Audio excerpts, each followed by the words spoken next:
Estamos de vuelta en Uno más Uno. Gracias por acompañarnos.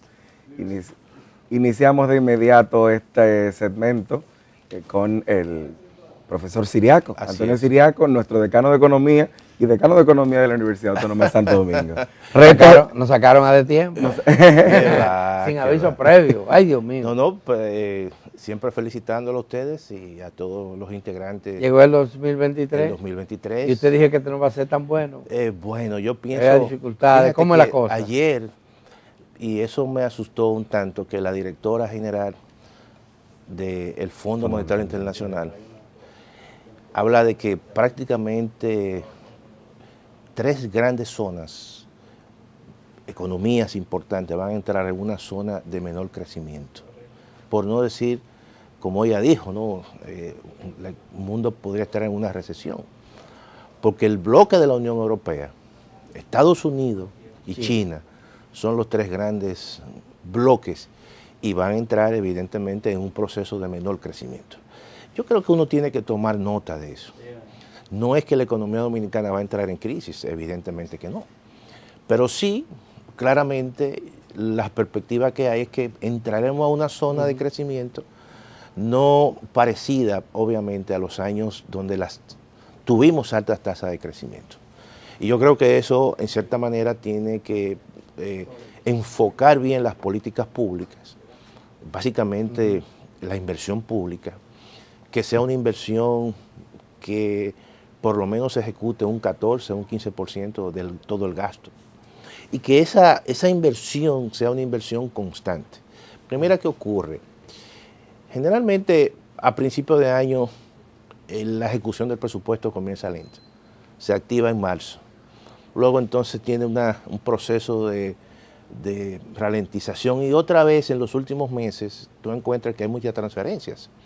Transferencias que se hacen como transferencia de capital y se imputan como una ejecución del gasto, cuando en realidad lo que ha habido es una transferencia de recursos y el gasto tiene un periodo de tiempo de maduración. Entonces, tú encuentras que durante el año pasado, en los meses fuertes, básicamente a mediados de año, la ejecución estaba en 8.5, un 9%. Y entonces al final, el último dato que da la Dirección General de Presupuestos anda alrededor de casi un 11%, 11.8%.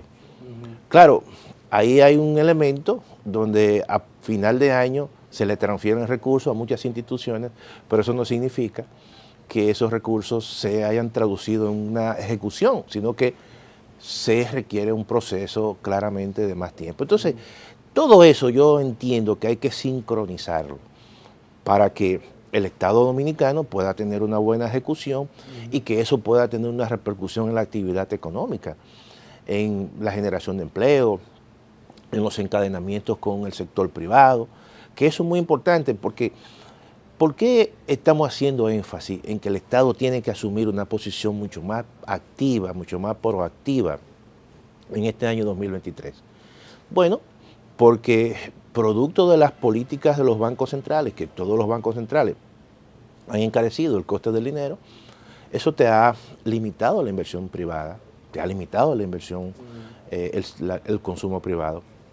Y tú vas a encontrar que este año quizá la actividad privada va a tener y estará un poco más ralentizada que el año pasado. Por lo tanto, se requiere de una política pública estatal. Y en ese sentido, ¿cuáles sean los retos, las oportunidades que tiene el gobierno, el Estado dominicano, para contribuir a que la economía... A estimular un poco la actividad económica del sector privado? En primer lugar, la inversión pública. La inversión pública te encadena muy bien con el sector privado, no el incremento del gasto corriente. Inversión pública básicamente tiene que ser una prioridad a uno. Otra prioridad, yo entiendo... ¿Inversión pública en qué? ¿En construcciones? Viviendas, terminación de proyectos importantes que impactan a las regiones, circunvalación, por ejemplo, de Baní, circunvalación de Asua, terminación, por ejemplo, del monorriel en Santiago. Todas esas obras tienen que terminarse. Tienen que avanzarse de forma acelerada porque el gobierno, tal vez atendiendo a presiones de los expertos como ustedes. Claro. En el año pasado, a principio de año, anunció una cantidad de obras increíbles. Y la iniciaron. Pero lo que uno observa es que no había capacidad, no solamente del gobierno, sino del sector privado inclusive, para que esa inversión se ejecutara. Pero yo creo que el gran problema, Adalberto, en la ejecución ha sido quizás el tema de la ley de compra y contratación pública. Pero eso se justificaba en una ley exigente. Cuando el gobierno llegó, eso fue lo que dijo. Está en bien, el primer año. pero aún así yo creo que toda esa, claro, yo pienso que ahí tiene que haber un proceso y acelerar incluso ese ¿Pero qué tiene que ver la ley de no en la forma en que, cuando ya una obra ha sido adjudicada, se ha iniciado?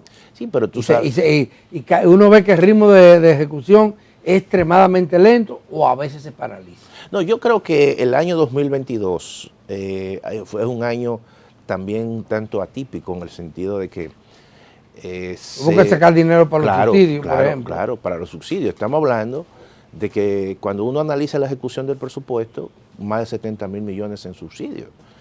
Eso para este año, por lo menos los subsidios a los combustibles, estamos hablando de que si el año pasado fueron casi 38 mil millones, ahora están rondando los 20 mil millones según el presupuesto de 2023. Por lo tanto, tiene más holgura en términos de recursos, de desembolsar recursos para agilizar obras. Pero quizás eso es un elemento. Me refiero, y tal vez yo estoy equivocado en la percepción que tengo, de que tantas obras al mismo tiempo no se pueden ejecutar en un país como el nuestro, porque se necesitan equipos también para eso, compañías, empresas. Por eso estamos. Entonces usted tiene la autopista Duarte, desde el 9 hasta más allá de Navarrete, porque la Navarrete inclusive está pendiente de una circunvalación. Eso va lento. Eso va lento en términos. Sí. Él tiene la circunvalación de Asua y la de Baní. Ambas obras iniciadas en el gobierno pasado. Recuerda que muchos proyectos que se anunciaron, por ejemplo la autopista del Ámbar, se anunció con alianza público-privada. Pero eso lo dijimos en un primer Pero momento. eso son de las cosas que hay que corregir. Los grandes proyectos, generalmente.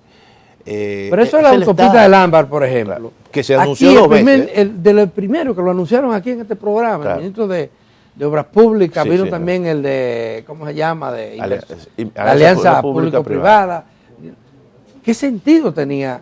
¿Cuál era la rentabilidad? Si tú tienes dos carreteras nuevas, nuevas, recién arregladas y ampliadas, que te conducen de Santiago a Puerto Plata, una tercera por el medio de la montaña. Eso se veía como una locura.